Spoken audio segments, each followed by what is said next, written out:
Hey, what's up, Jax?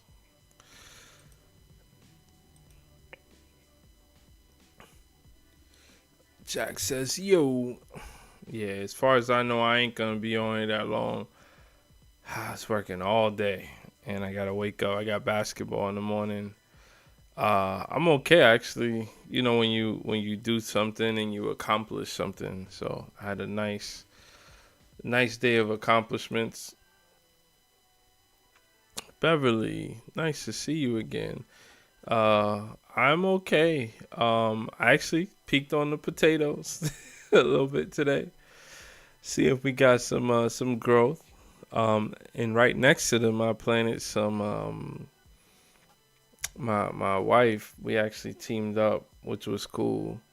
I got some blueberries, like a whole patch. I had I'm still learning about soil and. Good evening, Lila. I'm still learning about soil and the differences, and I like plants that are less needy. Um, I really enjoy I enjoy gardening. But I enjoy more plants that I don't have to like be super sensitive to. It's sort of like my relationship with people as well. Like I'm not the type of person who wants someone around me who it has a dependency on me. So I'm with plants. You ain't gonna get watered for a couple weeks, okay? All right. You Yeah, it's been too wet. Yeah, I hear you. I hear you, Lila. But so I'll be honest with you. The only thing that stopped me from the gardening was when we had snow. And if you want, you could check out. I have some fun shorts that I call thaw season, which represent because we had some interesting storms in the Northeast. Um, I'm gonna get back to you tomorrow. Busy night. What's up, Jaja? Yeah, so I put out a couple shorts, really just to be somewhat in a good space with the fact that I couldn't get out there when I'm used to, even though it's wintertime. Once we pass winter solstice and the sun is, glaring and the days are getting longer, anytime I get the chance to get ahead on projects, that's really my time. And this year, it took so long for the snow to melt. So that's how I started making videos about it and just trying to have fun with it. But we definitely dealt with the sun for way too long. I mean, the snow, and then now that the snow is gone and the sun just popped right in, now it's about to be grass season because I got to get my lawnmower working. I was looking at it today. They keep looking at me like, I'm going to need a little tune up. Beverly says, I enjoyed it when I was younger. Age and health issues stopped our gardening. Yeah, I hear you. But I also feel like I I don't know if it's as much as just getting outside. Obviously, I'm still willing to spend long days doing it, and I'm still in the learning phase for sure. But even if I had plants in the window, I would appreciate that. And what I would do, because I've actually thought about starting a little program where I would go to senior houses, senior living places, and nursing homes, and set up little garden situations. Just get a table, and you could just do all the activities and just grow the easy stuff that don't take much. Even if you forget to water, so that's definitely up my alley. But yeah, I enjoy it. I'm still struggling on a lot of mistakes made over the years. I guess in my industry, you would call it tech debt or technical debt. Um, when you own the property, it's for no one else to figure out. So you did it. you got to figure it out, how to accomplish the things that you want to accomplish, and that's how that goes. So I struggle with that. Yeah, no, I don't mean houseplants. Houseplants are a whole different beast. I'm not a houseplant person. I have a couple that I'm keeping alive, but again, they're just acclimated. I'm not doing anything special, but I like the people who are super into houseplants and they have like a hundred houseplants in like one area. That's cool stuff. I understand that it's a cool connection. Things they might be going through, but I would just put herbs. I would just do little herbs that are okay with their roots just chilling out and not expanding. The houseplants, they say like 60% of houseplants die when you bring them home, and that's because they're on the nutrient mix that they're on is sort of like drugs to the plants. So there's no way that you're keeping up with that over a long period of time, or you just don't understand like the overwater, underwater. Um, so I just deal with like even with the stuff outside, I'm more like, okay, what family? That's when you know you're serious when you care. What family is this plant from? Like, what's the classification? Is it a brassica? And then you treat brassicas like brassicas. So it's been fun, but it's also the more you know, the deeper you get, the harder it is to have a conversation with everyone else. I'm not gonna say the average person, but in general, it's a lot harder to have a conversation with people. When I start talking about brassicas, mm-mm.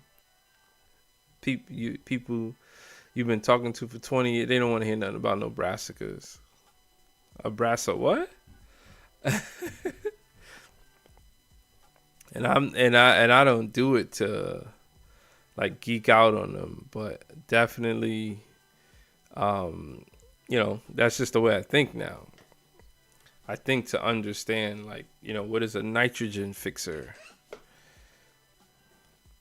People don't, and it's a shift. Like, I wouldn't even really say that I'm a gardener, more so than a permaculture enthusiast. That's what I call myself. And in that, I'm creating systems, and the systems. You want to say hi? Hi. That was barely a cameo. But yeah, I like creating systems, and that's why it's critical for me to know what something is. How does it play?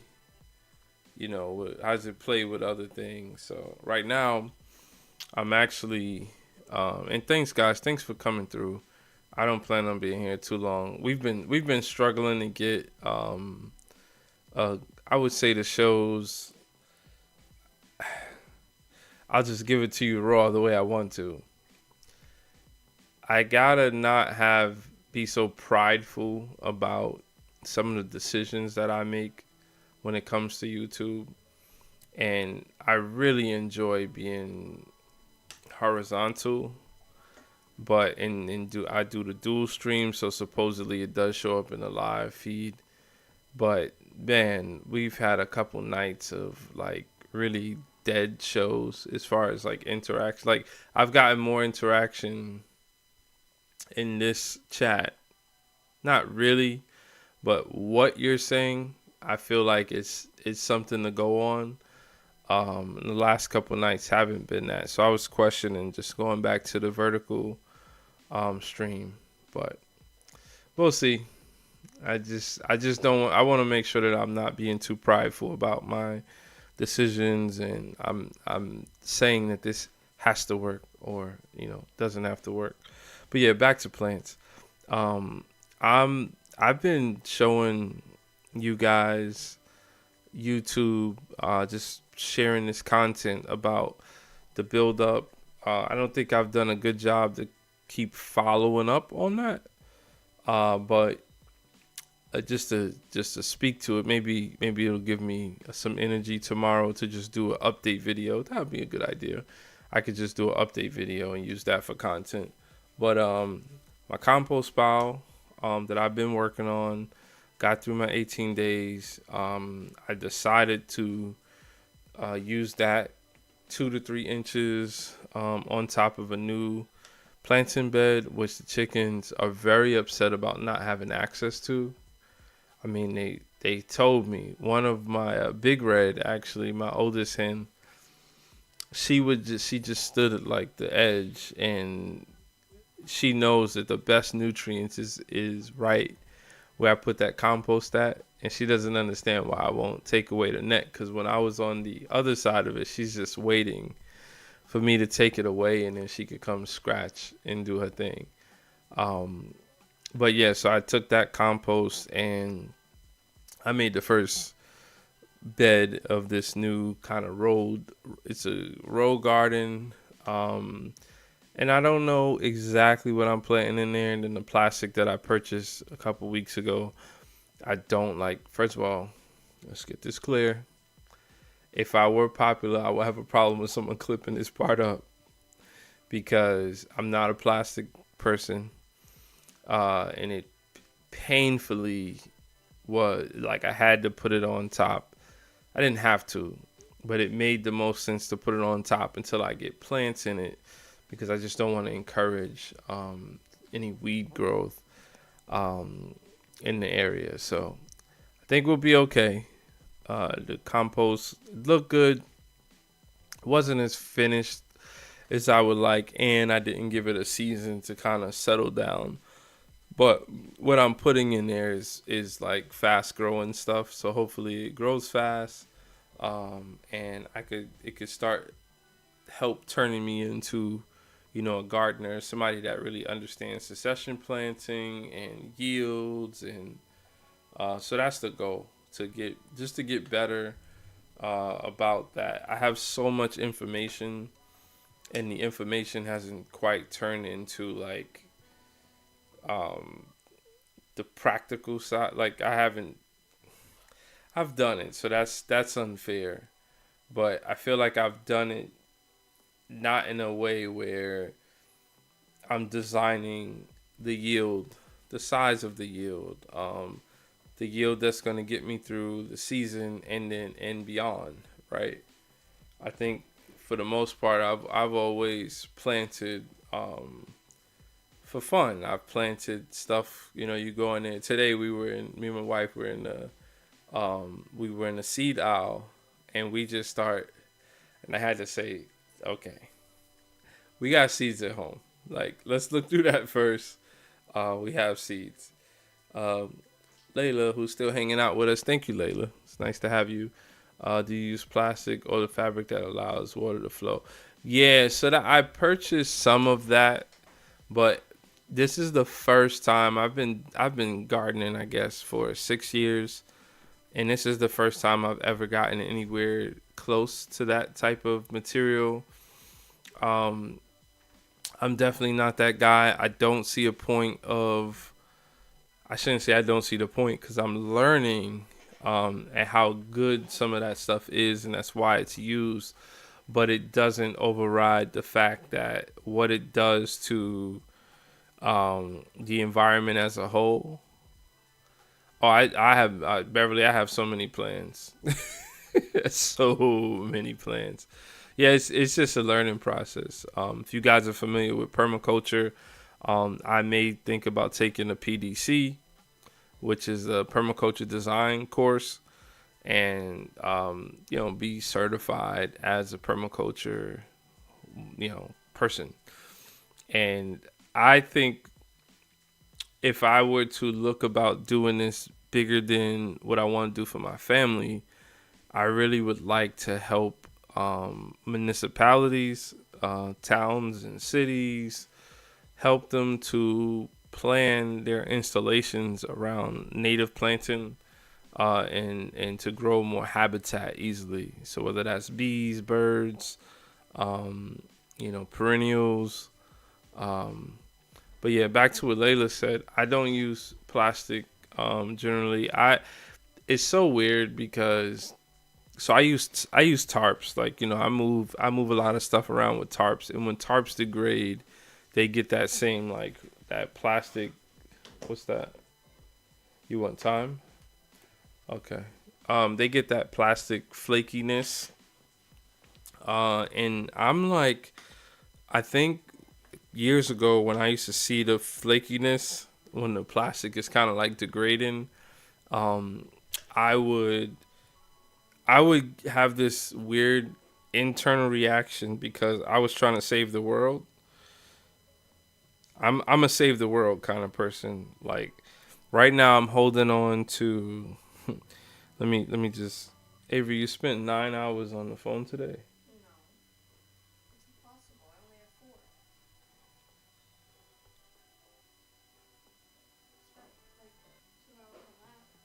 Okay. Okay. All right. Let me just read. Layla says a couple of years ago I bought a battery cultivator. That's kind of what I have. But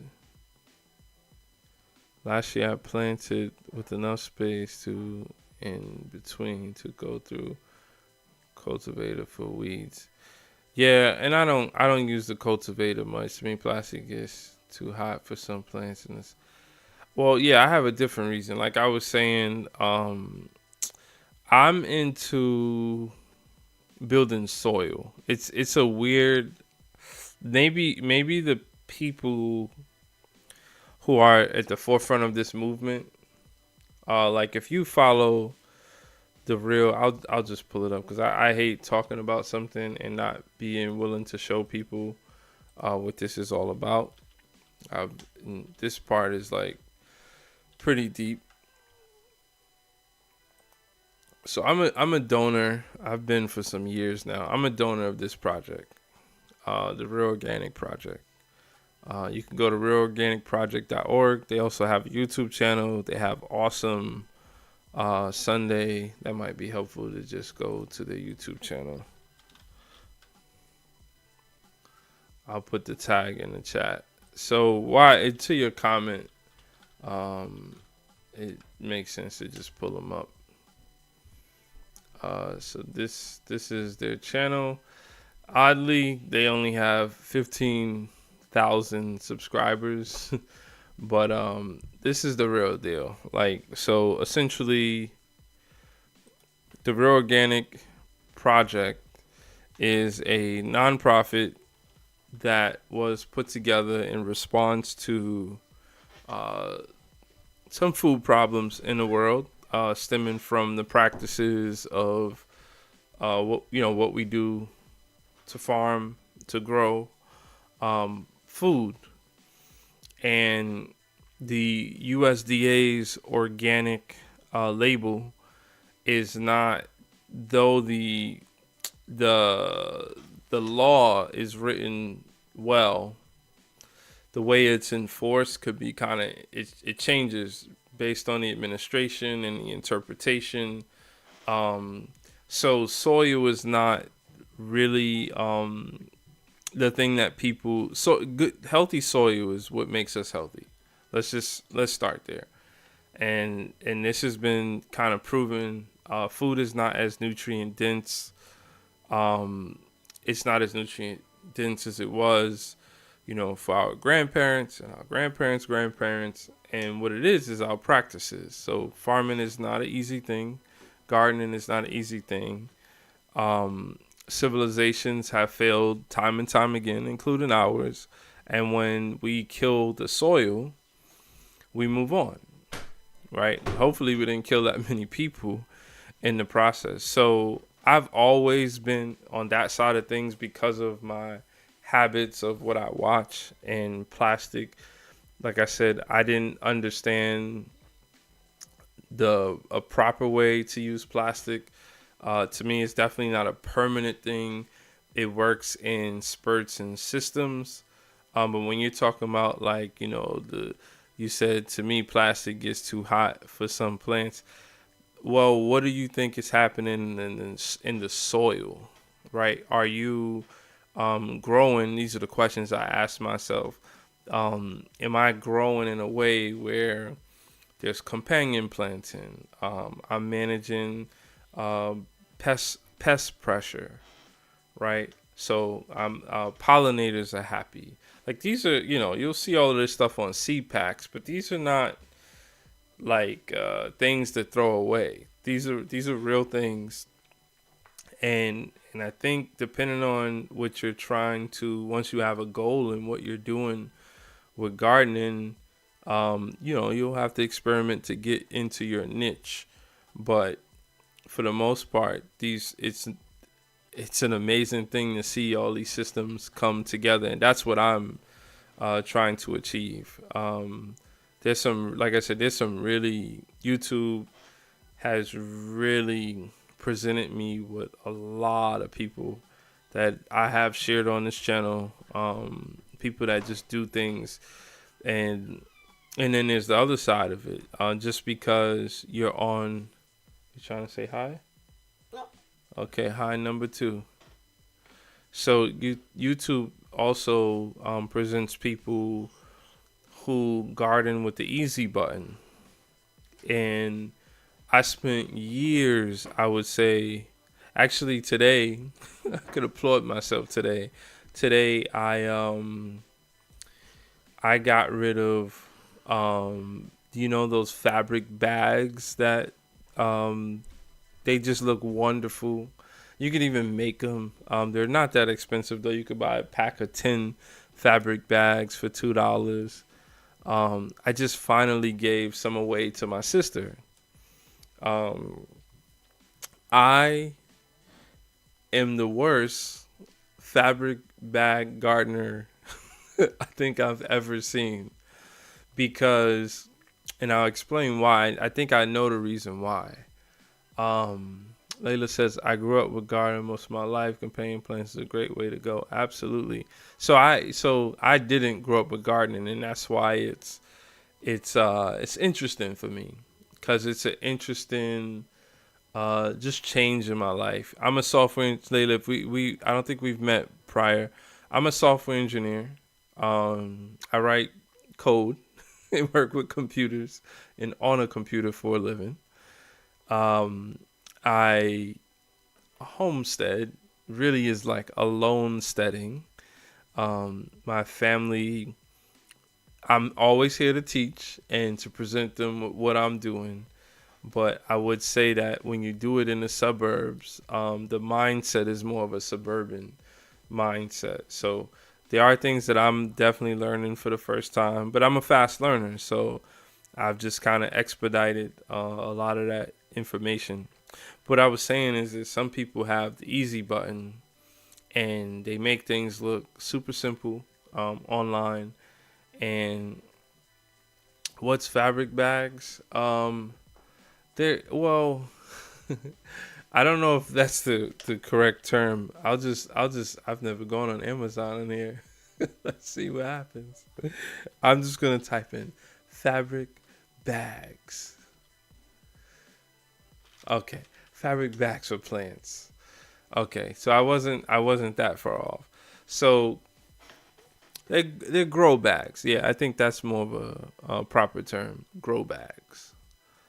But the keywords got me there. So, like I said, you.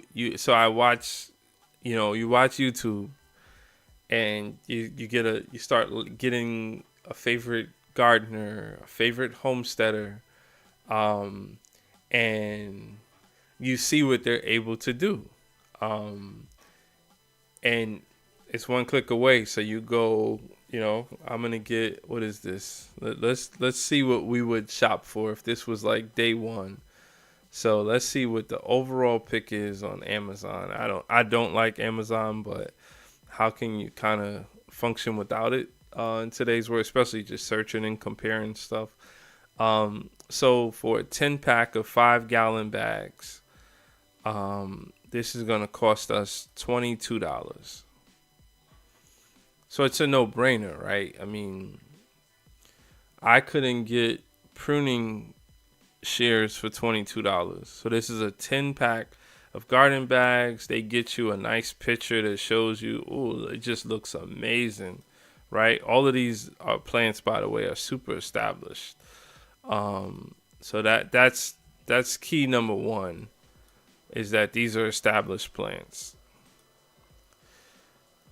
You know, they're not telling a lie here.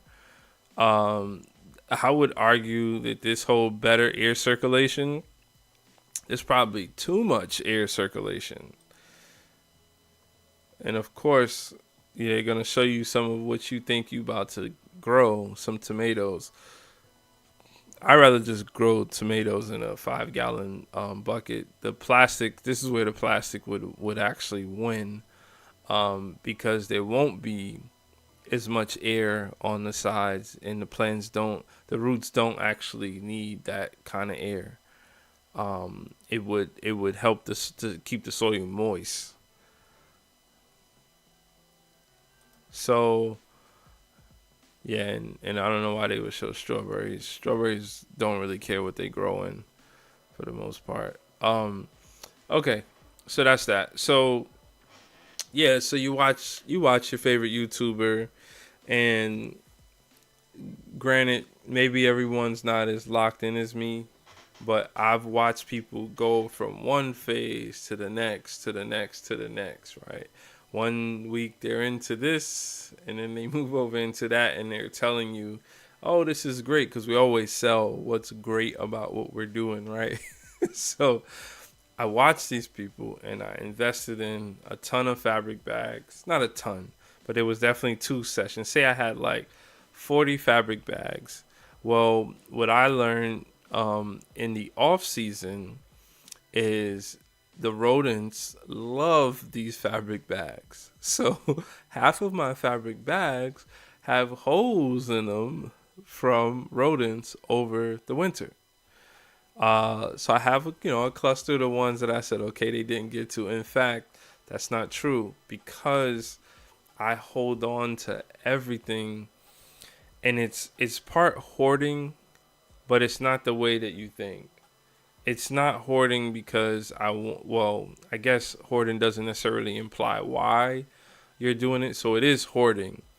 But I have this thing, so there's just like simple unsaid rules here that exist. Like, the unspoken rules here is that nutrients enter the property. We don't get rid of nutrients, right? You see some, food scraps, even if the ones that are fermented, if they're fermenting and they smell pungent, oh, that's great for the compost. So we're going to figure out, that's going to trigger me to go see how much nitrogen material I have, see how much carbon I have, or even this is even worse in a good way. I'll just find a bucket to put it in, and if I can't compost for a while, I'll make sure to kind of keep it cold so it doesn't really like just go crazy in there. Or if I know I'm gonna compost soon, I could just put a bucket, put a lid on it, and just put it off to the side, and that thing's just gonna keep cooking until I'm ready, and then that's gonna be what sparks my pile. So I invested in these bags, and I what they don't tell you when you start doing is how heavy soil is, how much soil is needed to do some of these things, and depending on where you live, how you're getting this soil to your house, right?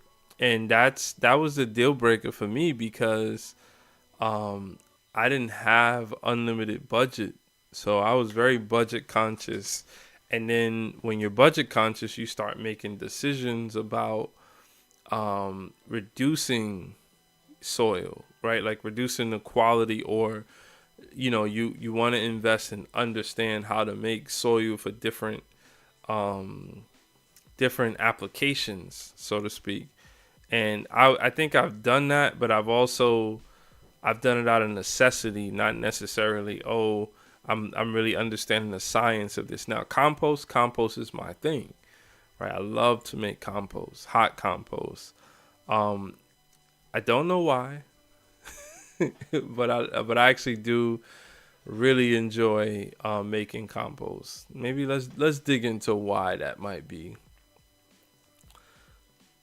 To see something that is waste, like I'm from New York City, so humans, they do what they do for whatever reason here in America.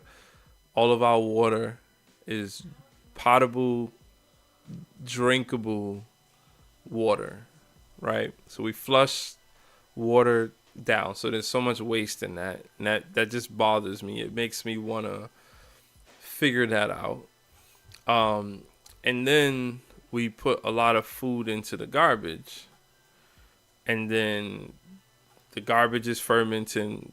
That's the number one reason why your garbage stinks if you're not, if you don't have a system or a frequency of throwing your garbage out. It's the food that's fermenting in there. So you're telling me that I could take food, put it somewhere, and turn it back into soil that's then gonna feed my plants and it's super healthy. And I've already had bad experiences with buying soil or compost or black cow, whatever it is from the store. I've seen a lot of inconsistencies, and I've even seen things that potentially could have been infestations if I didn't know better as to where I would apply that or where I won't apply these things. So there is I only have an acre, but in me working the acre, there's an agreement, there's a contract with the bugs, the insects, the animals. Like, I seen the rabbit the other day. I don't know where it's living at. We had a possum for the first time, and I know that was under my neighbor's shed, but you know, get what you could get, Mr. Possum. I ain't mad at you. But we all kind of have an agreement, and it's in balance, and that's the key. So going way back to like plastic doesn't really help that balance. And I knew that early on, but I was really polarized by the people that I watched and like just the organic side of things. And I think the thing that really triggered me was the berries. Like learning, if you guys know what hydroponic is, and that's a reoccurring theme in the Real Organic Project when they bring up the fact that a lot of our all the berries that we eat that are common in the store, strawberries, blackberries, raspberries, blueberries, tomatoes, those are all grown in a high percent, like above 90%. Those are all grown hydroponically, meaning that the nutrient source comes specifically from a synthetic liquid substance, and the and I'll try to pull up a picture, and the actual growing is not happening in the ground, in soil. So that is considered farming, even though it's above ground and it's not connected to what's going on with microorganisms that are in the ground, which would be seen more as like a traditional aspect of farming. But the government has allowed, the USDA laws have allowed this, and that's where the Real Organic Project comes in, because they envision certifying, they envision a seal on your food that you would want to only eat from, it's not hydroponic, only from Real Organic, which means that you're organic as in the USDA certified you, and then you're Real Organic because you got inspected and checked out by this company, which they don't even charge people to do this, to be certified. You just have to apply. All right, I don't see, and it's hard to know. I mean, I don't want to shout out too many companies, but like Driscoll's, We go to Sam's Club. I just seen some Driscoll's berries in my house, and it's hard to avoid these things because they're everywhere and people just don't know it. But I'm aware of it, and hopefully one day I'm out of the cycle 100%.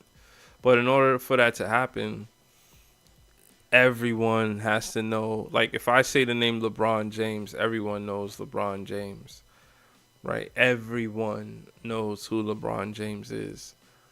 That's how we have to be about the practices of food and understanding why it's important for us to buy from local, do it yourself, fix the problems that are broken in the system, because there's a lot of brokenness in the system. But so I carry that weight. Thanks for listening, guys. I don't even know how I love the topic, but you guys were, you said a couple things in the chat, and I'm just trying to follow. Just this is who I am. But yeah, I bear a lot of that weight when I'm outside and I'm planning. I'm trying to organize or plan a system that's in line with that, and like just healthy soil. And it's not always easy, if you don't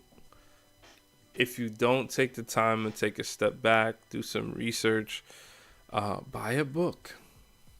Wow, crazy concept, right? I Beverly is enjoying it. Cool. So I was watching the Real Organic Project. One of my favorites, Elliot Coleman. Him and his wife had a TV show, I think in the 80s or 90s. But he's very famous from just the organic movement in this country. And I was watching the Real Organic Project, and I realized that every person that was speaking, they do one episode a week, so it's a podcast. And it's on. I think they usually release an episode on Sunday. Let me just show you guys that so you can see the type of content that is on there. I'll show you some of my faves too. So we'll just go to videos. Okay, so I actually got to catch up. I saw JM Fortier. He's like the king of market gardening. He has a few books. Him and his wife, they're on 10 acres, but they only farm 2 of it, and he has it all. That he's at. I was listening to his stuff, and that's kind of where my concepts of what I'm doing with my roles, or at least attempting to do, that's where it's coming from, because he's like I don't know the proper term, but he's like a high intensity, because he's a market gardener. So everything that I think he said on 2 acres he's clearing $300,000, which sounds enticing. It sounds like there is a lot of money in this. Obviously farmers figure out ways, but that's usually with like a lot of land. This is the opposite of that, but with I say modern techniques because there's a lot of science that's contributing to why he does what he does. Like, for instance, he uses I was listening to him say, like, what is the best way to install a bed? Oh, and he doesn't have a tractor on his farm, so that's one of the big selling points. So he was saying broad forking it, that any type of plant that he puts in the bed that he wants to have deep enough roots, to broad fork it, and then put 2 to 3 inches of compost on top. And I just told you guys that's what I was doing, and then I heard him say it, and I was like, oh, you really know what you're doing. But yeah, he's like top tier. And this was a good one. I don't know if you guys ever heard of Alan Savory. what I don't like about Alan Savory or just his story, his legacy, is that he's from South Africa. He came up with this using livestock to reverse desertification. So he feels that climate change is fixed by crop using animals appropriately, and rotating them in crops, because what he's saying is the amount of dung that, and definitely in other countries that are relying on these herds that people have, um, they're not intentional about their rotation. So when they don't overgraze a certain area and they leave enough dung, and an animal, maybe they rotate something behind it, what you get is a field that's able to, because of the balance, you're able to retain more moisture. Just that little bit of moisture in an arid region is you're able to then start to grow grasses, and then grasses help to build and stabilize the structure, which then grows different canopies, like trees. And then once you have trees, now you have things that are shaded, and now you're going to get different animals that come in, and so on and so forth. So the balance starts to come from that. So he's famous for this system, but because he doesn't scientifically promote and try to prove or outprove, he has a pretty cool TED talk from years ago, but he just doesn't. He reminds me of like a old, I shouldn't even say a guy, just an old person who has nothing to prove to you. Like, take it. And you're like, but Billy, why don't you just tell me I don't believe what you believe? Take it. And that's kind of his approach. But that was a pretty good interview. Who else? Here's Elliot Coleman. Yeah, so Elliot Coleman, this is him on JM's podcast. He has a bunch by himself. Who else do I recognize? Oh, this one was good. Michael Pollan. So I'm actually buying this book. I forgot I gotta buy it. Joan Gussow. She passed last year. I realized I've been listening to her for a while. Like, why this is her. This is actually her right here. So they've done like a full tribute to her, and a lot of videos about people, in her life. And here's another video of her. But she has a couple books. There's her first book was pretty amazing. I'm giving the feedback from the community. And then she's not like a traditional author by no means, but she's apparently done a lot to teach systems and her experimentation and what's going on and what the connections of what these things mean to you. And speaking back to, I think Beverly, you were saying that, just from an age perspective, yeah, like certain things do slow down, but I think she does a lot to acknowledge when she continued to write as she got older, just the connection and, just doing something, right? But yeah, she and I actually, I've never known her. I feel like I missed out because when I come into my arc, I think she's in New York. She was in New York, and I think her property is still, there. But I just wish I would have gotten to see her and hang out with her. But yeah, a lot of these people, I've pretty much watched all of these. Dan Barber, this is him down here again. Dan Barber, he runs a restaurant in an organic farm in New York. It's an upscale thing. I think you pay like $400 for lunch or something, and it's like booked up forever. Like, good luck getting in there. And most of the stuff that he's a chef, and most of the stuff that, so what he does is he kind of connects being a chef to shopping the best ingredients that you could have, and introducing people, saying that chefs introduce people to, nutritious food. And so then with his partners, funded a farm to be able to get this nutritious food. But yeah, this man, if you were looking for information, this is my stop.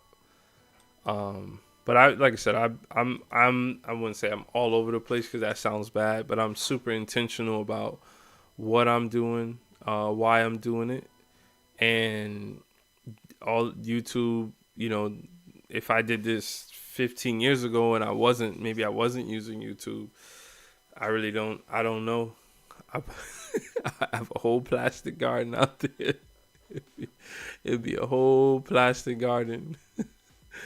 But yeah, every day just get a little bit better. And I don't know, my work has paid off, but sometimes it's hard to show. That's all I'll say.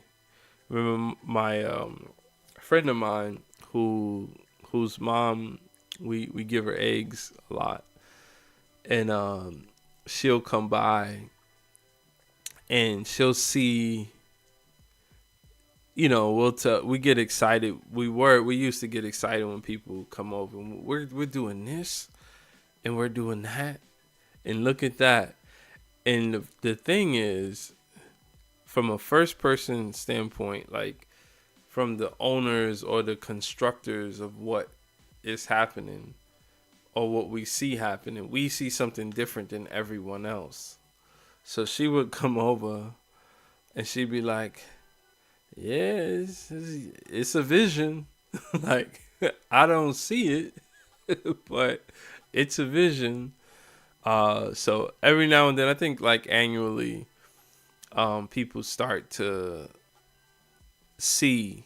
But the thing that I'll hit on is that the work that you put in was always there. It was always, and it's not like the stuff that I learned today, the decisions, and I had to make decisions today.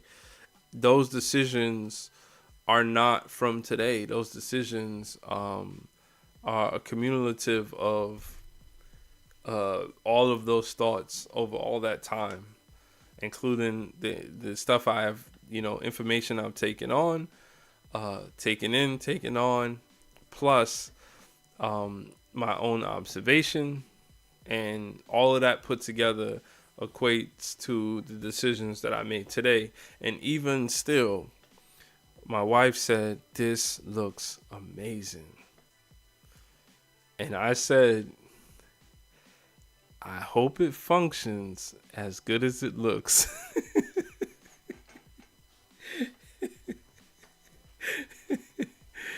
So that and that's it. A lot of us we're look people, right? Like grass. I've been a little hard on grass over the years.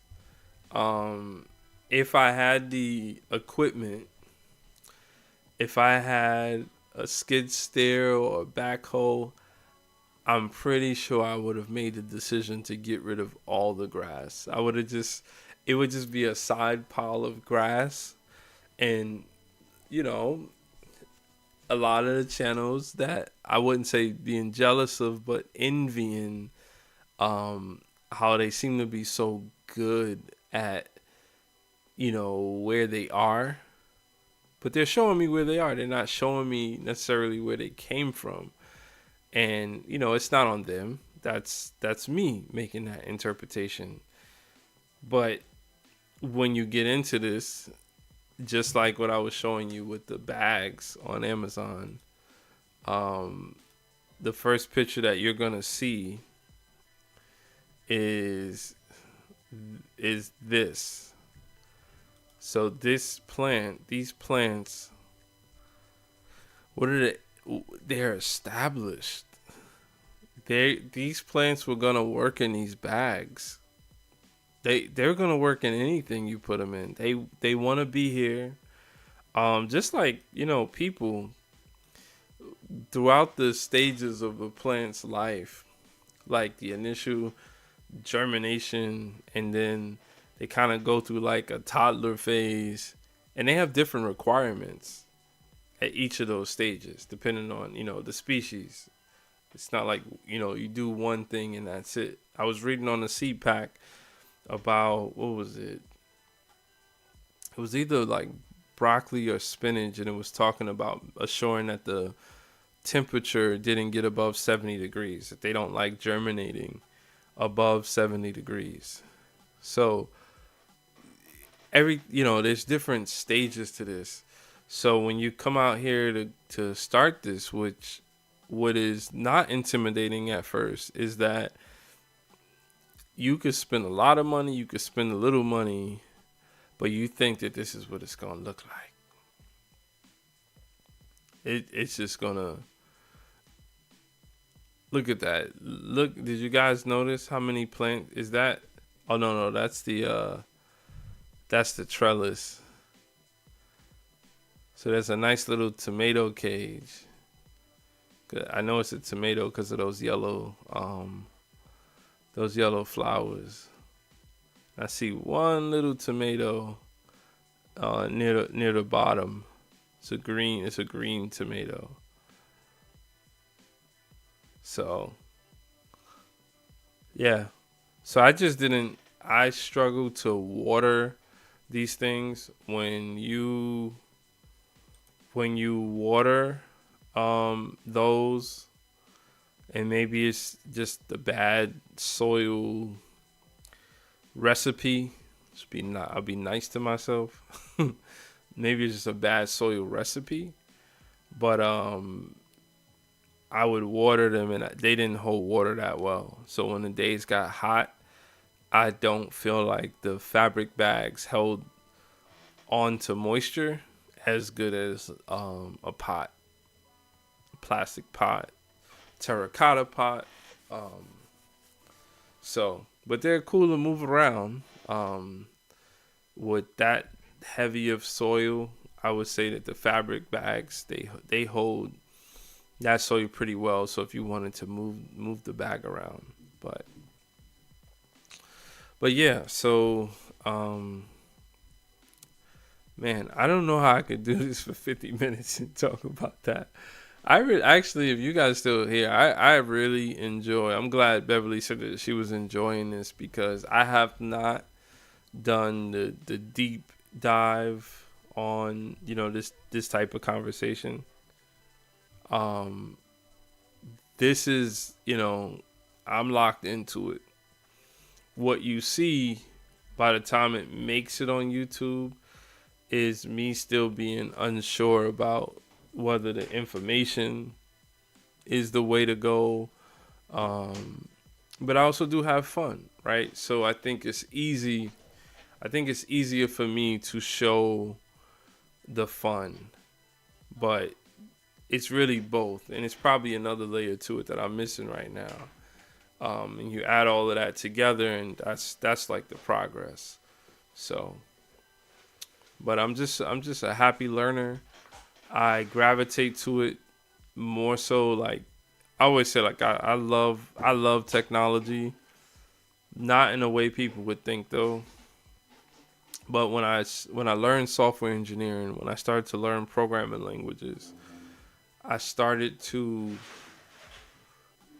I think what was helpful for me was to learn limitations, right? So I don't like the term think outside the box. I don't like that term.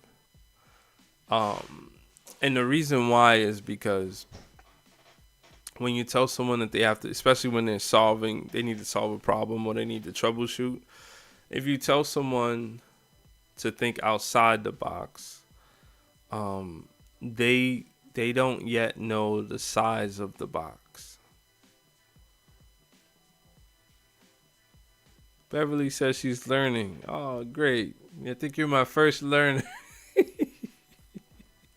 Nah, I try to teach.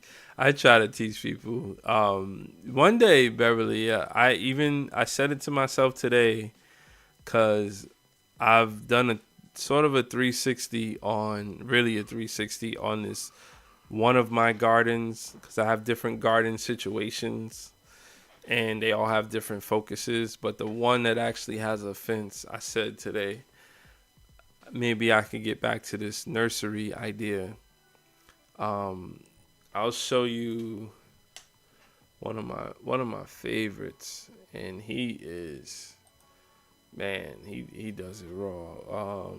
Edible. How did I almost forget that? Edible Acres.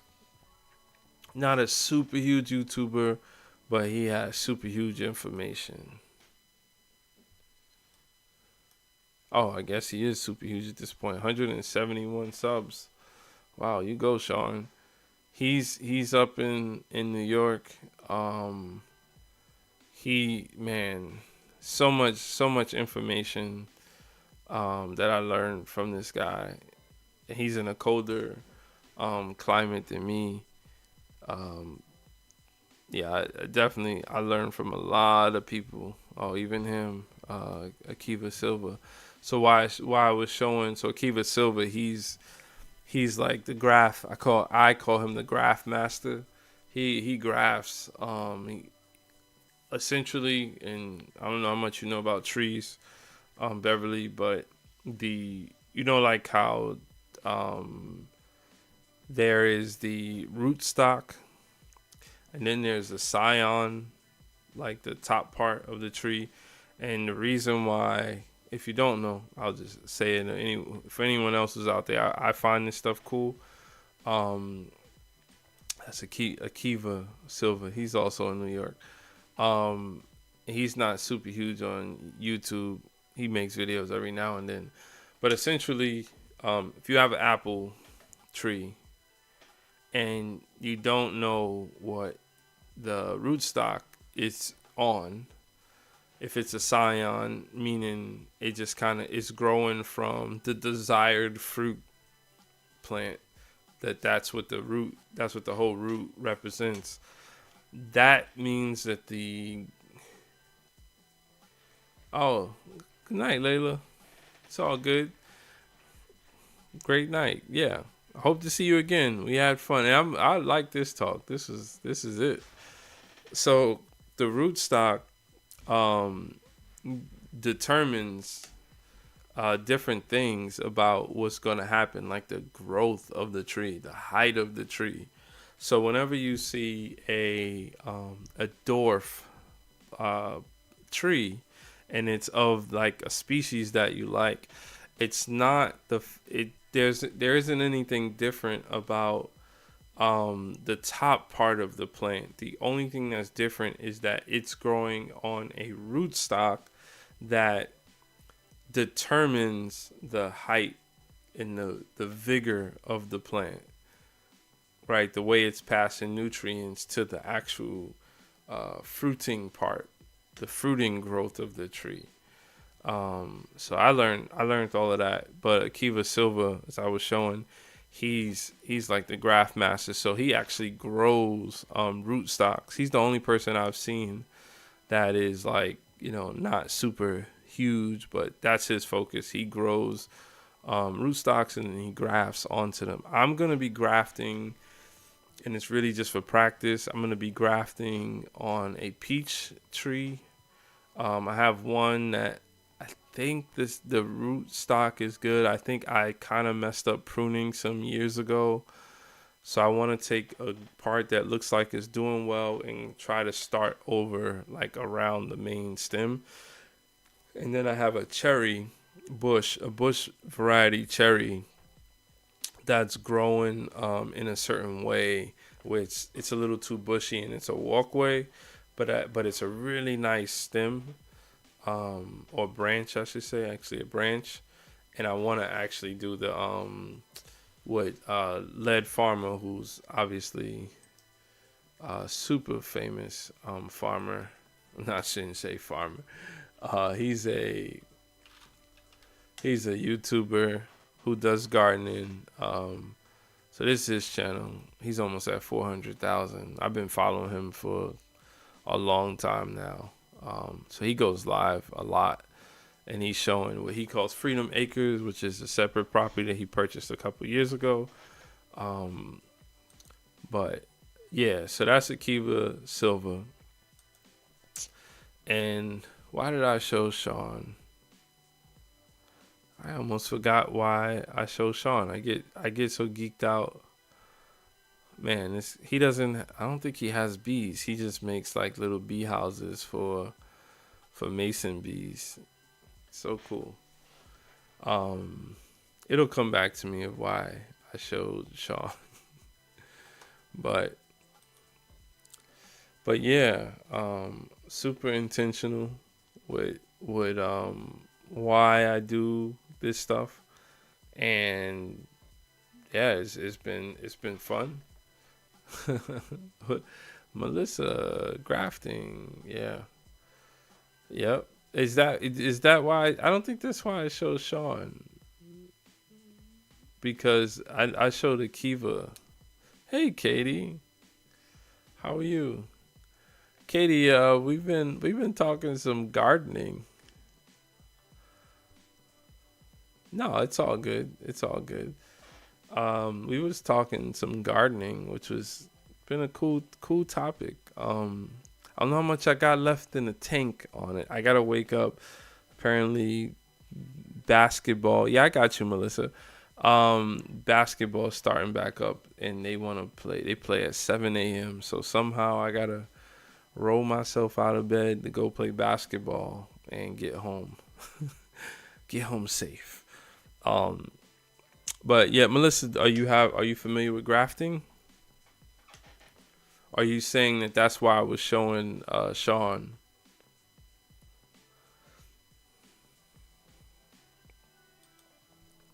Yeah, I've been all over the place. That's what you were talking about when you started showing him grafting a peach tree.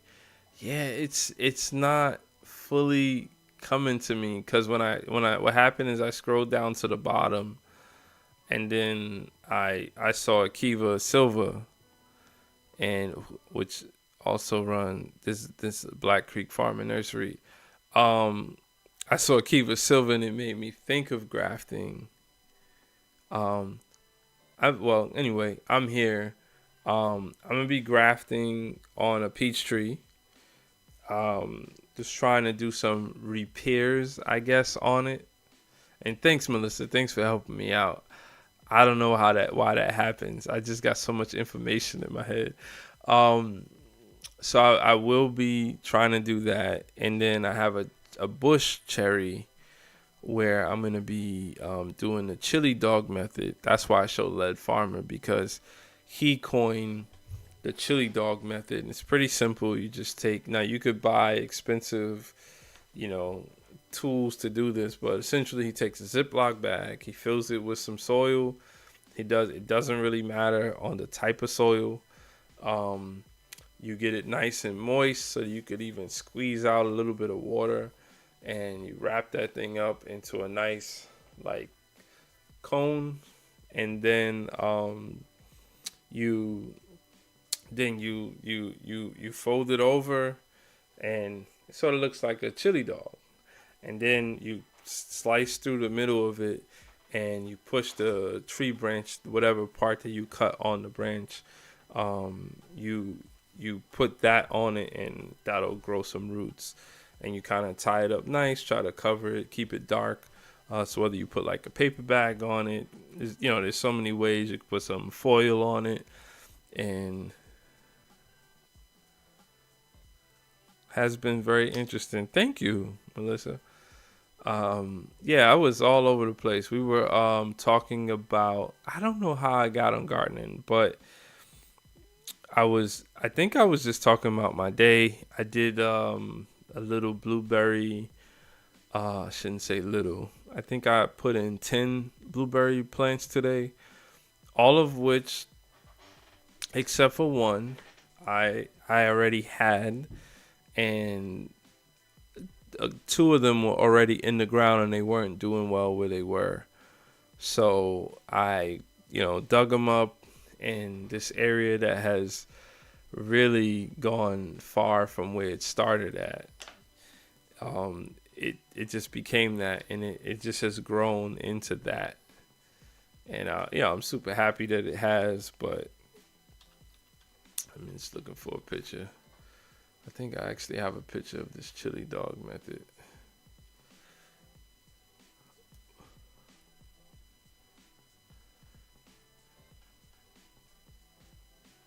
Yeah.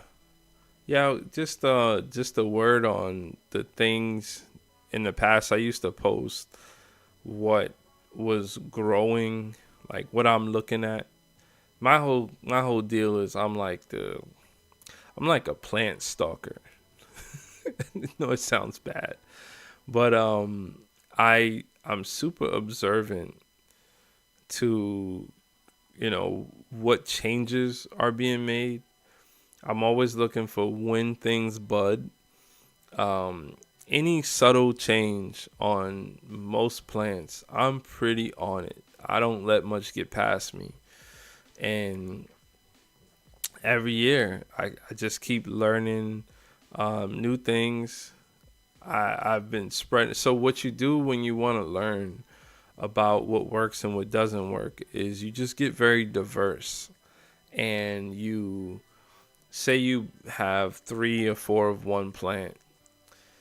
Yeah, you might want to put a little bunch there, but don't plant everything in the same area or the same, what is referred to as a microclimate, right? So a microclimate, we get all caught up on full sun, partial sun, and I think it was Layla who was in the chat earlier who said how moist it is. It was a little wet. Oh, you love blueberries and blackberries. We have a ton of. I'm sure you have wild ones because it don't take much to. They just take over. Yeah, you're looking for. I look forward to. I do look forward to the blackberries. The problem is a lot of my property is open and walkable.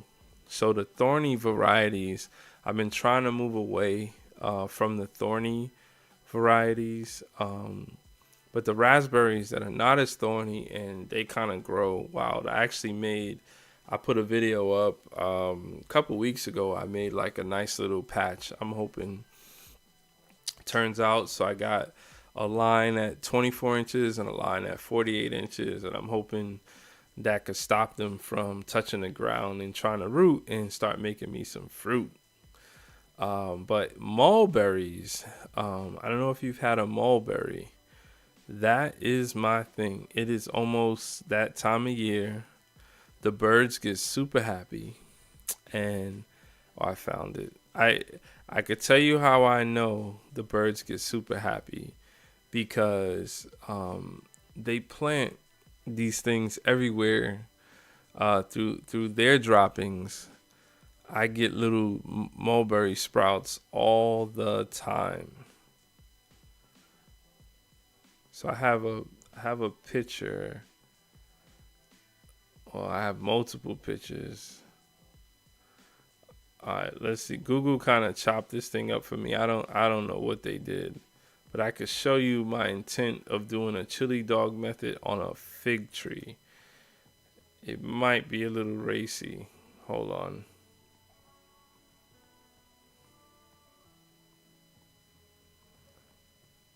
Oh, that's so cute. My daughter, if she sees this, she's gonna say it's not her. So this is. Let me just take me out.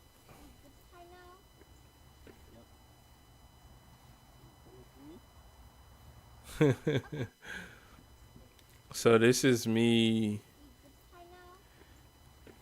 Almost no gray hairs. Wow, that's interesting.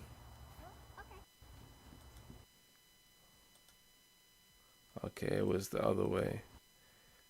So I don't know why Google did it like. Yeah, they made a ton of little snapshots. But this is us planting. I'd say probably 6 years ago. This is us just okay, it looks better when I just do it that way. Man, look at the swamp over there. What's going on? Little basketball hoops. Man, lucky we got chickens. It'd be Tick City over there. Um, Katie says you could come get our blackberry bushes. Yeah, no, that's I love them. I love them. I just don't. I'd say this is my first year respecting them. Um, I respect the raspberries because they're not as bad when it comes to the thorns. But I had some blackberry bushes that was well over eight. It was 8 feet, and it just grew so tall that the berries on it though. That's what I couldn't call it quits. I'm not gonna lie. I couldn't call it quits with the tree because of the berries, the bush. I couldn't call it quits. I didn't like it. I didn't like the location, but the berries were so juicy. Yeah, mulberries. No, I haven't. I Someone asked me that the other day as well. Maha jelly. Yeah. Yeah, yeah. No, I want to try that. She calls it Mayberry jelly. Yeah, you can make jelly from mulberries too. Mulberries are really good. They're not too sweet. They're really good. The tree is just awesome. Like it's I think it's a hardwood tree. The tree is awesome. And funny story, I thought they were poisonous because I'm from the city, and it was one of those things that was vibrant. I think the reason why mulberries aren't sold in the store is because the moment you touch it, it kind of break. It could almost break in your hand. It doesn't. Shelf life would be almost impossible. Storage, almost impossible. So I remember just walking around the land early on. I probably had like 15 trees that I had to get rid of in the back, and they weren't like namely trees that I would care about. They weren't big, and they would go every which way. So that would be like my Saturday, right? I'd work on the week, and then Saturday, sometimes I'm chopping down a tree, sometimes I'm knocking down a tree, like running over the tree. I had this, I think it's called a farm jack. And I remember I would just jack them up, and the branches are coming out. I wish I had enough intestinal fortitude or guts to make a gutsy decision to just buy a tool that would have helped me get through that, and then I could have got on to the next phase, because it's sometimes it's worth it to buy, but when you come from where I come from, just in the mindset, even a lawn. Every time I look at the price of lawnmowers, I'm like, man, I could buy a whole used car for that. I don't get it. Why don't people just buy the used car, a small one, and just put something on it? Put. I do not to this day understand why they have us cornered with lawnmowers in the price. And because I'm a handy person, I'm doubling down.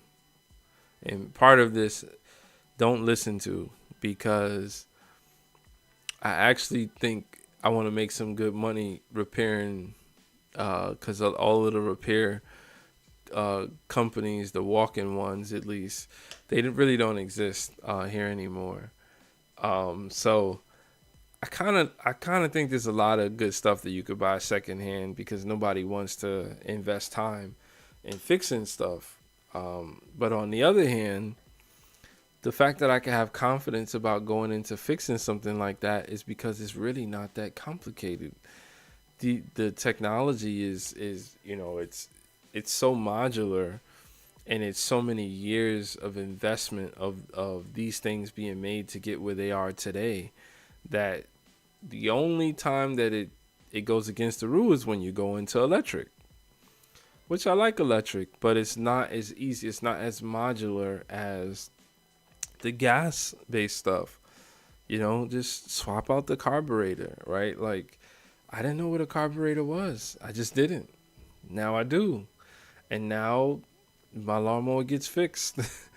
But yeah, it cost a lot, and so I was afraid to be hopeful about spending $2, $3, $4,000 on something that I didn't know how long I would have it for, or could I store it, or I had a whole bunch of excuses, but it felt like a lot of money to me. Now I have a lot more respect for, people who know how to plan these things out. Or, if I had think about this. I was thinking about it today. I have a couple cars in the driveway that one is more could be valuable if it was on a farm. The other, I just need to put some new plates on it, put it back on insurance, take it to the shop. It probably would be fine. But when it comes to the farm tools, I don't have the size of the property that I feel like storing the farm tools. But it almost makes sense to just buy secondhand, third hand, fourth hand stuff and buy a really cheap plot of land that I could store that stuff. Like, that almost seems like a really good investment, and then I'll be able to have the stuff, but I won't have to worry about it, being on my suburban acre and all the questions that may bring. But yeah, so I was knocking down trees, and then I got to this one tree that was kind of big, and I remember I was trying to chop it down in the rain. Stupid mistake. This is the way them city boys gotta learn. Now, the only thing I'll say is I'm happy that I was also not a fan of the sharpest of tools, because I knew that I did not know what I was doing. So when you buy tools from Orange or Blue, that's the Bank of Home Depot or the Theater of Lowe's, you're probably not going to get the sharpest axe. Most tools in general like that. So I don't think my axe was sharp. Probably leave it outside. And I swung at the tree, and it ricocheted and hit my foot. And in my head, the foot got chopped off. Never pierced my boots. But in my head, the response happened, and I was just like, oh, I ain't got no foot. And so I had to stop chopping that tree, and my lesson was, this is probably not the best work for the rain. So another season goes by, and I go back to look at the tree that I was chopping, and it had damage from me chopping at it, but it wasn't enough damage that it was dangerous, so it started to grow around what I was doing. The tree just kind of absorbed it and was like, all right, you try to take me out. And I had a relationship now, because battle number 1, round 1 went to the tree. So I started getting more into this, and started watching YouTube for that type of material. I don't think I think when we purchased the house, it was all of the buy a property or what's the shows? You guys know the shows. One of my Splurge and Save. I remember that one. That was like a design show where they would teach you how to design a room, and most of the things in it were cheap things that you make look good. But the splurge was the piece that was undeniable, and really a really quality piece. That was a fun show. And then there's the couple shows. It was all about watching people buy houses or house hunters, and I really didn't get into the phase homes on homes. So it was either some sort of home improvement or construction, and that was what my watch appetite was at the time. And now I'm sitting here with this acre, and I almost cut my foot off. And that's not the only injury sustained in the beginning process, but I was sitting down watching someone talk about edible things that are around you. And that same poisonous berry that I not only run from, but I tell the kids, don't you ever touch that.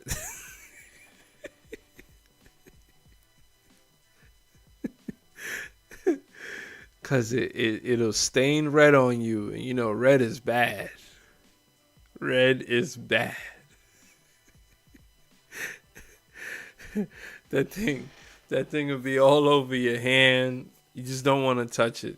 And why would they drop all this, you know, what is Mother Nature thinking dropping all this poison on my land like this? And for whatever reason, I'm watching the video and I've accepted now that I overlap with. I'm pretty sure that that's the fruit. That's the fruit. And I told my wife, is that a mulberry tree? And she's like, I don't know. I run outside, and you shouldn't do what I did. I'm going to get one of these. I'm just going to eat it. I'm just going to eat it. And I ate it and I was like, uh-huh. That is a mulberry. And the weirdest thing happened after I ate it. You would not believe what happened. I have 5 more trees that I didn't know. They were everywhere. Like, cause it's like the fence line. One was growing through something else. Um, this is mulberry heaven over here. Like it's everywhere, and I've done my research. I think the variety is more on the invasive side. I get the white. I have a white mulberry. I have the red one, which is more on the fruit is on like the purple side, but it kind of stains red. Man, and in this season, mid spring, they come into fruit. And if you had a net out there, you could catch a year's worth of mulberries. It doesn't take that much. The tree is a nice size. It's not a super giant tree. And they come in different, sizes and shapes. Um, but yeah. So that helped me to start observing, and I started having questions about what else don't I know? Like, am I really? You mean that there's more than what's in the supermarket? That's like not only like, good or just okay to consume. You mean like healthy? And I think that's where the rabbit hole got, triggered, and I started just having different relationships with things and seeing how they work together. And yeah, and it's not all good, because as I said, from the hoarding side, you'll find yourself holding on to something to study to see if something improves. And I used to be like, save every plant, save every limb. Oh no, that limb, don't cut that. Don't. What are you doing with that? Don't cut the limb. And there's a mix. You still have to do things and design it in a way that it works. I look at limbs now as like a fingernail, right? And it's like the plant is still happy. The fingernail, you just cut it off and you keep it moving. But I do respect the relationship. What gravitates me, I think that's what I was talking about. What gravitates me to that lifestyle is when I was doing technology, I mentioned that you kind of understand the constraints.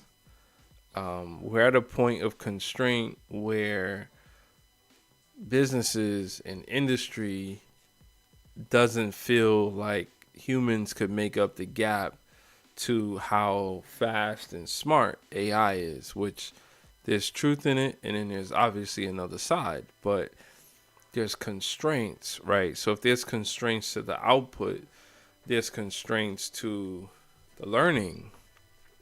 A lot of times it's predictable. And what I found in my study of agriculture, permaculture, is endless learning and understanding. So as a learner, as somebody who loves to create, as an artist who can't draw but knows that they're an artist, this is like a perfect situation. And I don't like using the word perfect, but it's a perfect situation for me, because through observation, you're seeing life at different stages. You see death, and you grow. I've grown with death. I've understood death in a different, context, because you have to deal with death, right? Like, see a dead bird, my chickens that have, gone on, whether it's been an attack or just something went wrong.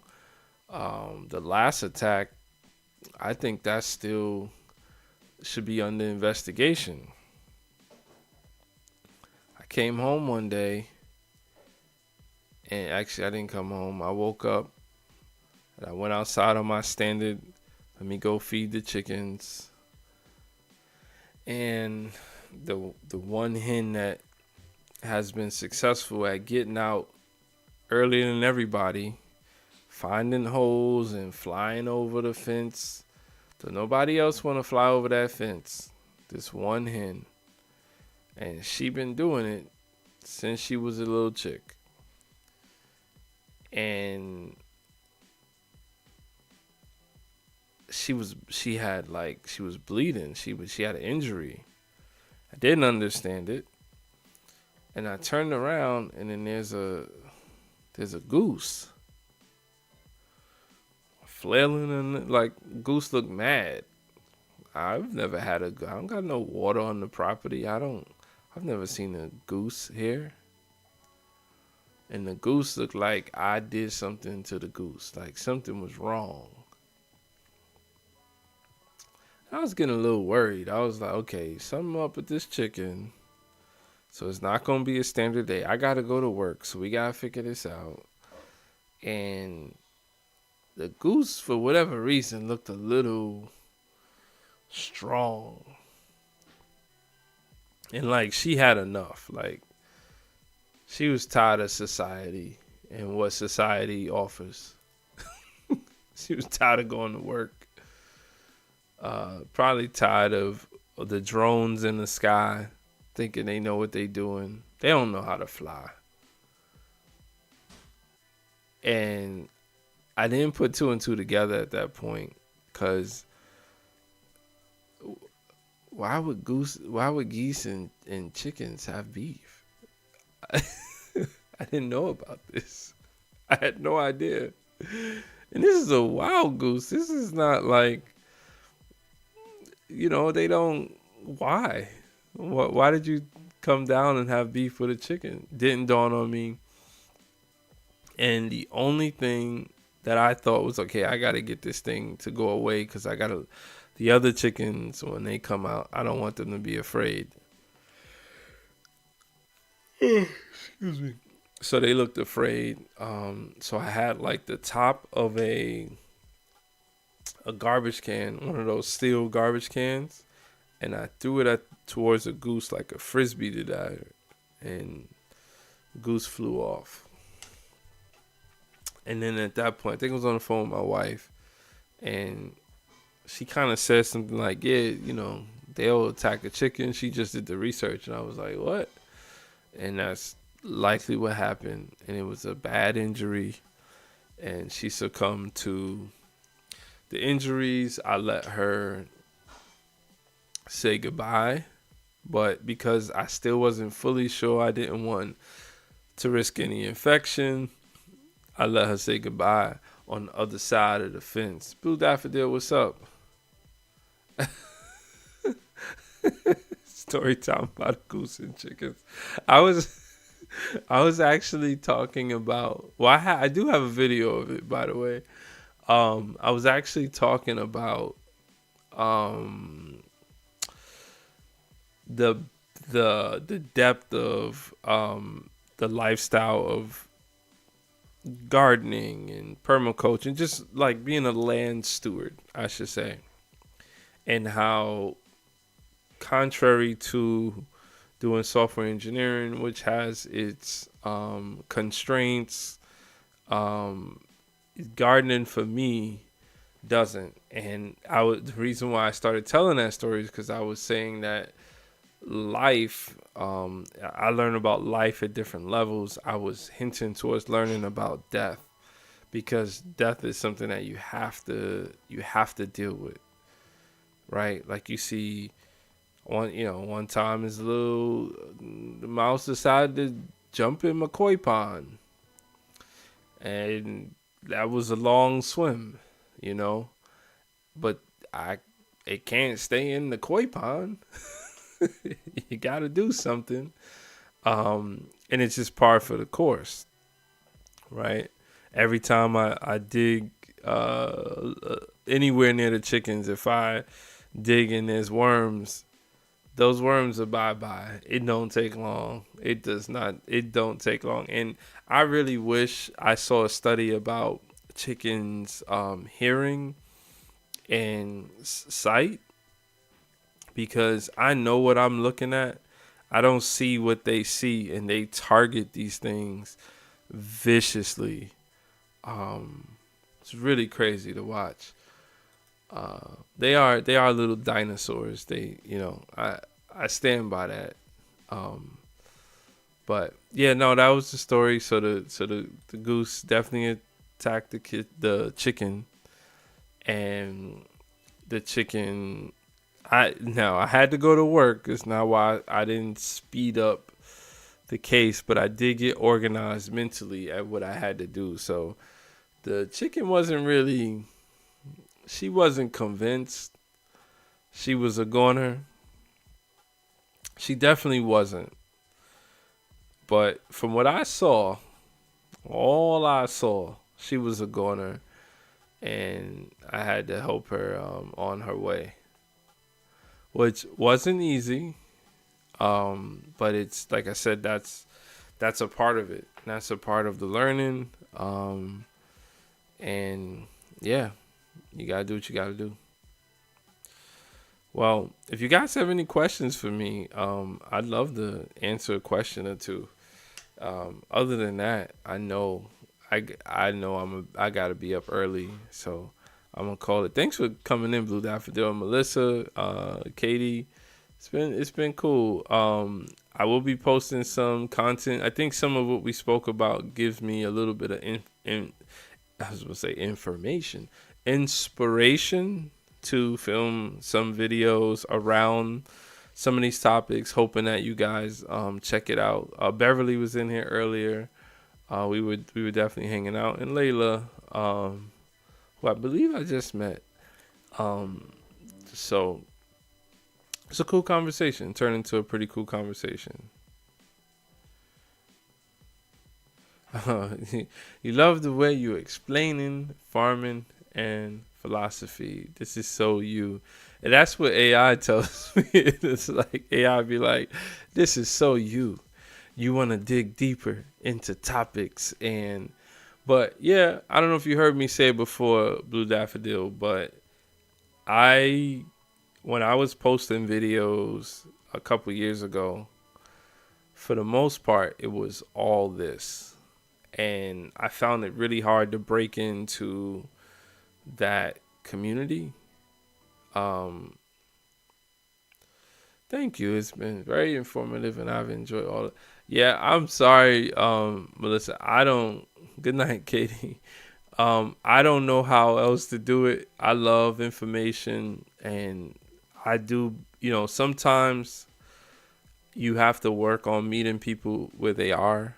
So I do try to work on that and not be too technical. But I also feel like I'm just at the baby. This is baby science that I'm working through.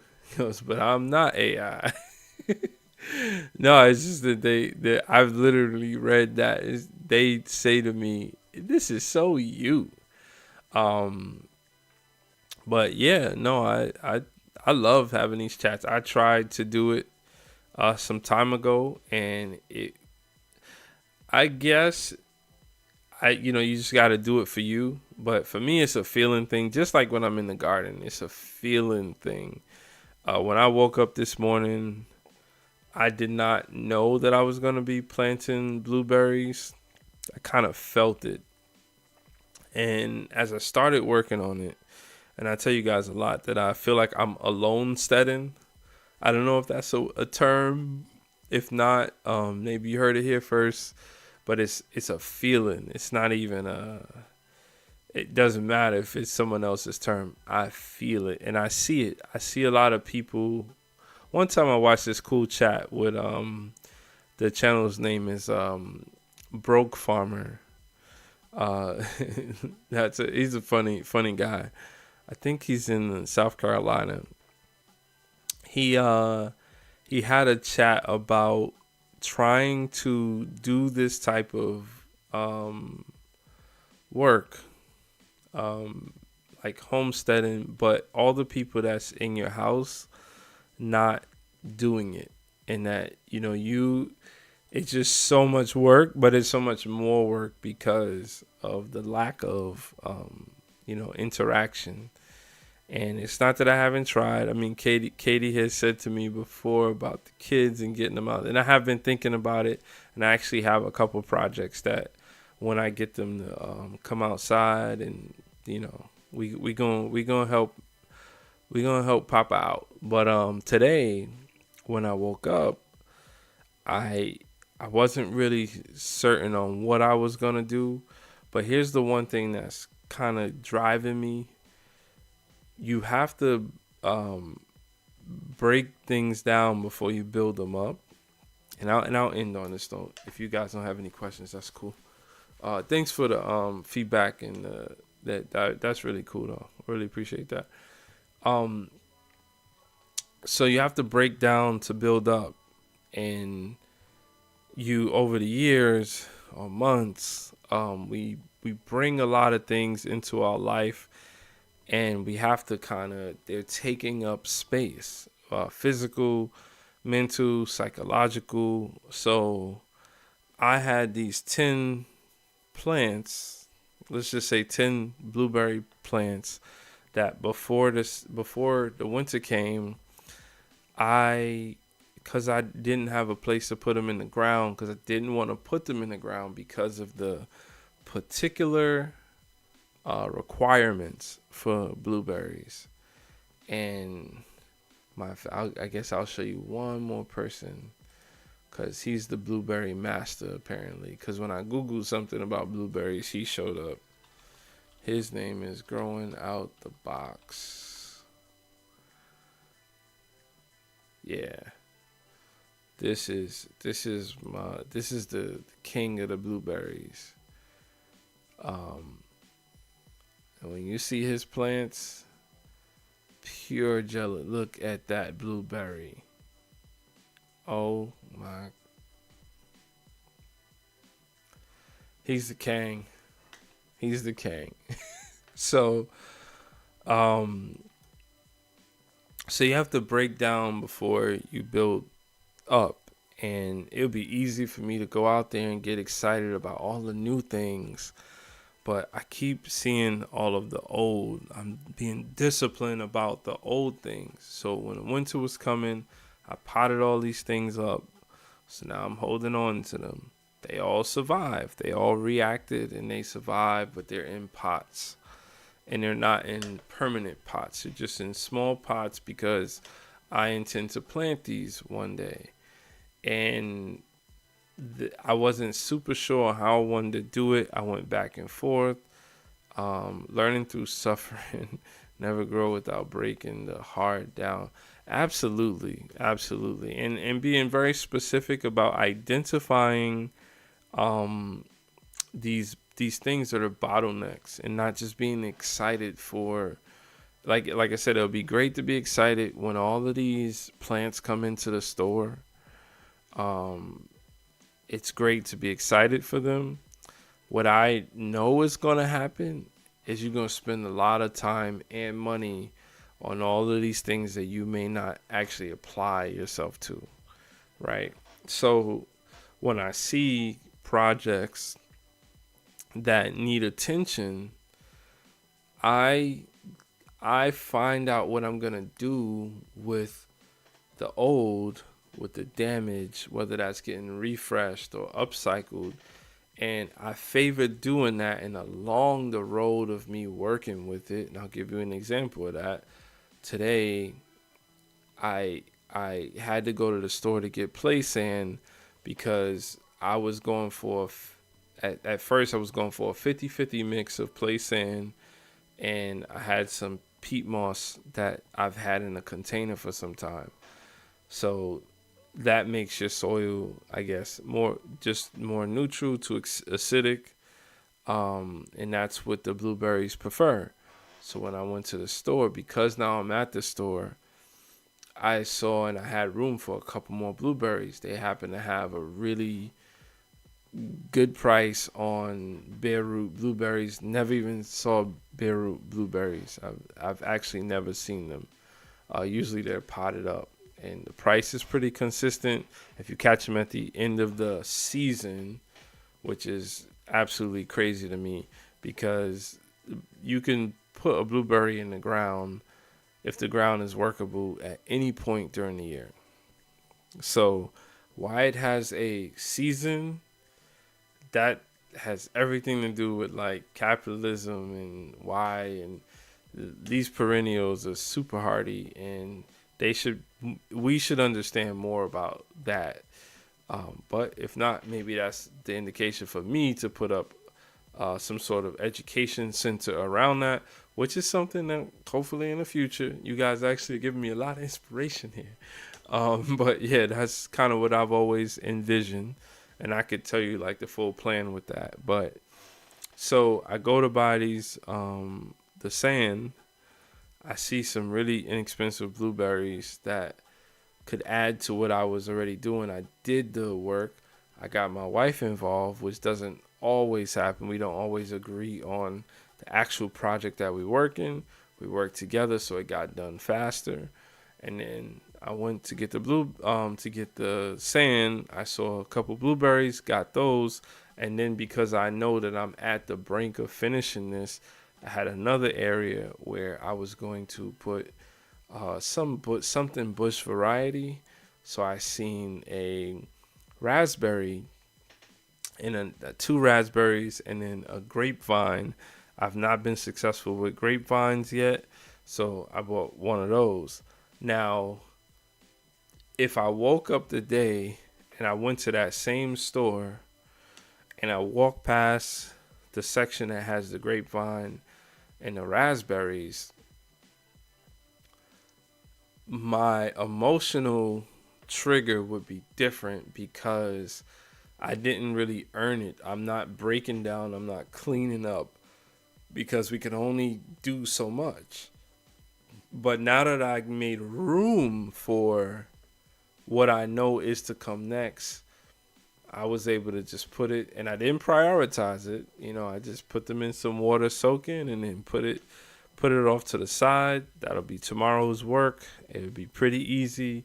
Everything is coming along. So that's what my focus has been, and all of the understanding that has happened and my continued observation is what makes each thing look better or just sometimes feel better. But I still have problems like, everyone else. And I try my hardest not to show one side of it and just, see the development. But it's a real good night this time. Guys, thank you so much for joining. I started the show saying I wasn't getting much the interaction wasn't there the last couple nights. You guys changed that, so we're good. I don't have to go and see what my pride is like. And Shadow Black comes into the chat at the very end. uh, it's your boy. Well, my boy, meet in the chat if they're still hanging around. Melissa, Katie, you've met before. Blue Daffodil, been hanging out. We've been doing a little bit of story time and talking about gardening. I hope you are getting your gardening together. And not your garden, but your gardening. So something together. I don't expect you to be out there turning hot compost like me, but you should be doing something, sir.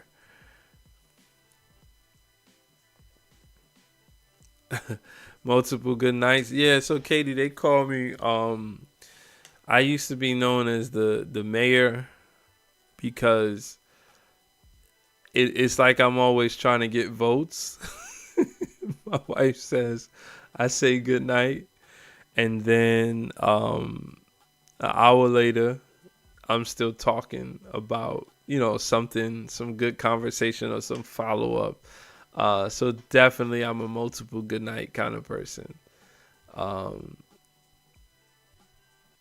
it just got started, bro. I gotta wake up at probably 6:15, man. What you talking about? Well, you gotta. If you have a question for me, Shadow Black, I'll answer the question. If you don't have a question, I'm getting out of here. And then Katie will be laughing at me because I'll be saying another good night shortly. But we covered a whole lot. The long goodbye. Yeah, no, we even have, like, what do you call it? We have signals to each other. We even have signals, and I think for me it's typical Minnesota. Yeah.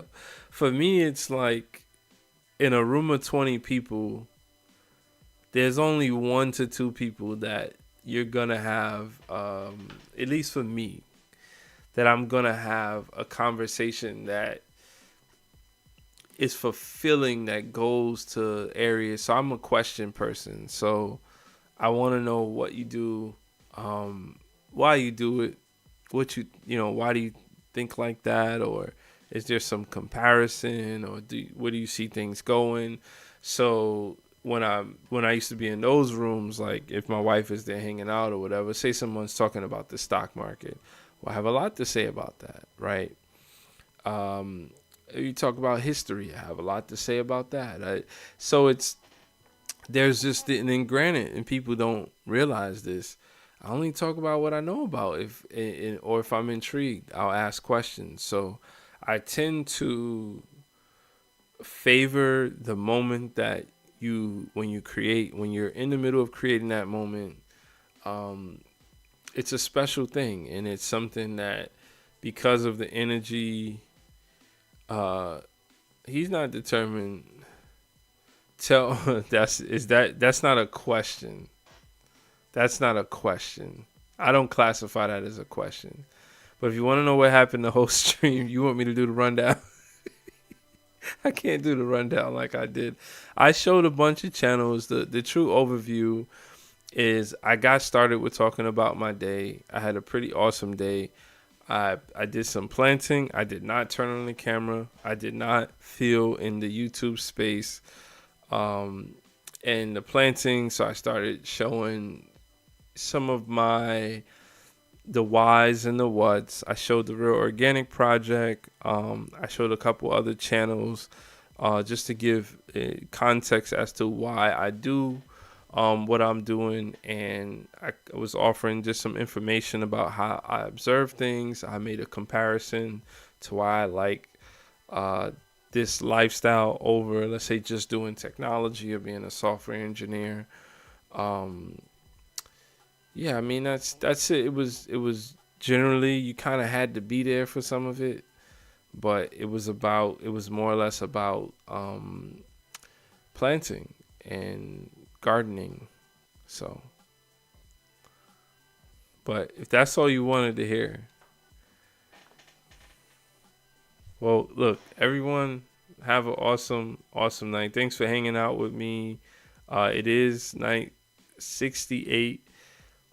Before I got on, I was like, I don't know if I'm even gonna mention it. I'll just put it on the screen and call it what it is. But we on the way. It's been a lot of nights. This is top 10 though. This is top 10. This showed the depth of me talking about certain things. You would like to see some of the channels that I show. Shadow Black is funny. Oh, we also talked about garden bags and plastic and stuff like that. So this is growing out the box. He's top tier blueberry planter on the internet. Like he's the blueberry guy. This is Edible Acres. Sean is the guy on the channel. He runs. Oh, Melissa, are you still here? I just remembered why I was showing Sean. I'm sorry if Melissa's still here. Thanks, Shadow Black. The reason why I was showing Sean is because Sean runs a perennial nursery. So you see this video, this title right here, Hugu Mounds and Nursery Crops. Maybe not ideal. So he runs a perennial nursery, and if I could get closer, get up to the point where I feel super comfortable with all these systems, and now we have like a surplus, and I'm definitely understanding the needs. Melissa, this is why I was showing Sean, and what I made the mistake of was scrolling down to here, and that's when I saw Kiva Silva, and that's when I started talking about grafting. But Sean runs a perennial nursery, and I think the fee for running a nursery is only like $25 in New York State. And I am interested in replicating in, some of what he does, but also managing my own situation to run a nursery. I think but one of the main things that stops and blocks me is I don't really understand the real economics of doing this like part-time. So I just got to start from, this is what part-time looks like. This is what 5 hours a week of effort towards this business gets me, so that I could really understand the economics, because I don't see that the fun is if it's still just fun, it's not a viable option that's going to be able to necessarily feed my family. And I'm not connected to anyone that does this like personally. So the networking is going to be super hard, or at least from where I sit right now, I'm just not there yet. I do hope that maybe one day YouTube and growing the community on YouTube and being a part of communities that are on YouTube helps with that. I'm definitely very committed to knowledge base and doing this, the way that I believe in. And there are not a lot, but there are enough on YouTube of people that know exactly what I'm talking about, just doing this the way that I believe in, and potentially saying that that's the right way because we're building soil and soil systems. But yeah, Sean is awesome. I've ordered stuff from his nursery. I think my elderberry actually came from him. It's an American elderberry. But yeah, it's so cool that I really get out of here. It's so cool to take cuttings from plants and, move them somewhere else and watch them grow. It's so cool to see perennials like spreading, and then you could kind of just, go jump in there and cut half of it. Melissa, I might make my whole video for you tomorrow, but I just moved some bee balm and some yarrow in my chicken area, and it's starting to finally like take. So I didn't. They're perennials, so they're pretty tough. There was no poll today. It was just a talking head. I didn't have any ideas. We haven't had a lot of interaction the last couple days. Shadow Black. So I was just trying to, keep up and just stay disciplined. But yeah, I've been moving stuff around, and when this stuff starts to pop, I actually think I'm gonna check the 30-day weather forecast, but I might try and put some sunflower seeds in the chicken area today.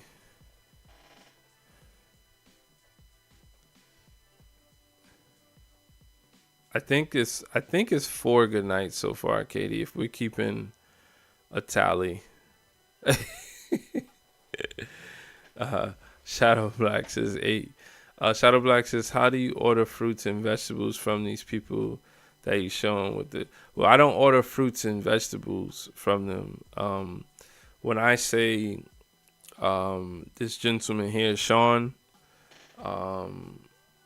Sean has a nursery, and he sends out plants or cuttings. So elderberry, when a good time of the year is like the fall, when once the fruit is fallen. Say, Shadow Black, that you want to manicure your tree, so you start cutting parts of it. Well, each one of the limbs that you cut off will root super easy, as long as the ground is pierceable. Like, you could actually the elderberries are pretty hard. You could just stick that in the ground and it'll grow you another elderberry. So what Sean does is he'll sell you like a pack, let's say for like $8, I don't remember his prices, but like say $10, right?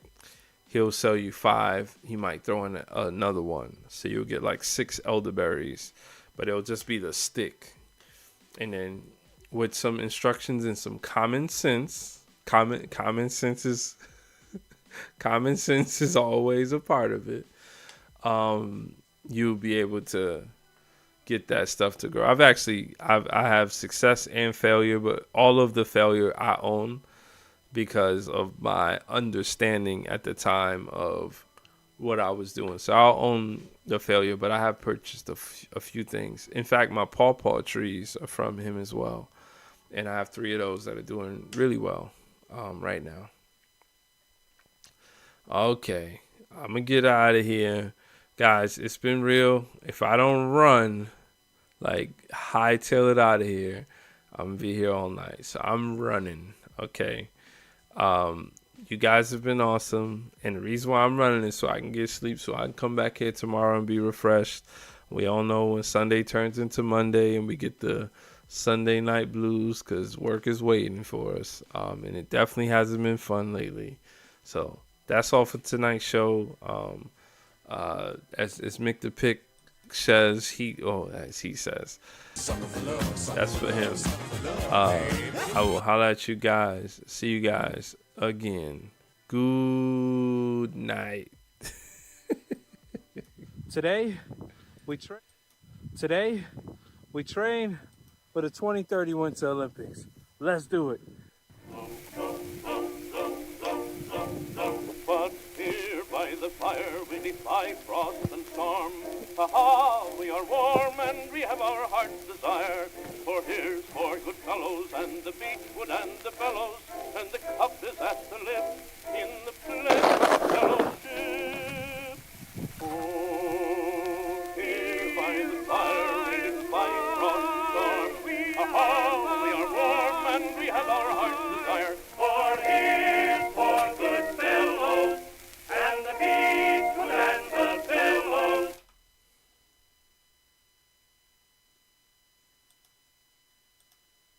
Yeah, we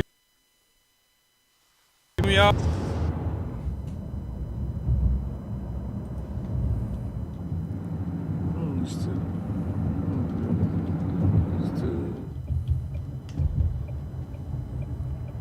They used to hang. This is where they hang like the Christmas decorations from. What store? Beyond the window! Behold! The beyond!